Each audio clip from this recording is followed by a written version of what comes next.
So, magluluto tayo ng malunggay, ha? Nakita ko yung ating ingredients yan. Ay, malunggay. Unahin natin yung ating ginger. So, pagkain natin ng konti. Sunod ang bawang. Sunod ang sibuyas. Hindi nahalo para ano. Yan. Sunod ang karne. Simple ko lang ang gusto ko. Ito ko. Ano natin, umulitain mo natin ang baboy. Yan na kamay din na. So yan, naging-nagawa natin ang ating meat, tagpaw. Wala tayong bagoong, so ano din natin ay patis. Isan natin. Sarap bagoong ito. Butong Ilocano. Okay, sulot yun ha. Nalagyan natin ating kamatis. Dahil madurog ito, kaya ang kamatis dito, hindi siya madurog. Gaya sa Pinas. Durugin.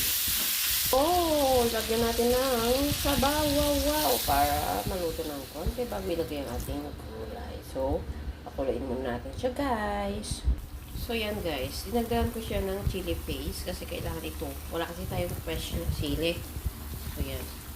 So, yan na siya. Ang consistency niya is dapat maraming kamatis dapat ito. Pwede nang ilagay ang malunggay. Bungang malunggay. Yan. Ito ay pwede rin po sa pinakbet, baratibod o dinengdeng. Depende po sa inyo kung anong gusto nyo.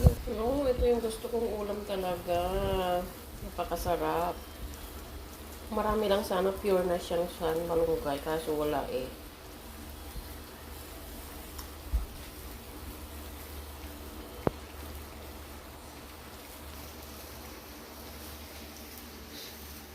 Napakasarap. So, lalagay na natin yung ating ito oh. Baguio beans, pang dagdag lang para dumami yung ating gulay. So, parang muna natin siya. Hindi ko pinuto yung ating Baguio beans para pantay sila. At mas mahaba pa yung ating sila, diba? Uniform na sila. Malapit nang maluto yan, guys. Mekos lang ni Inday. Yan, mekos. At mamayang konti ay luto na. So, palang lalaki, guys, putulin ko nga.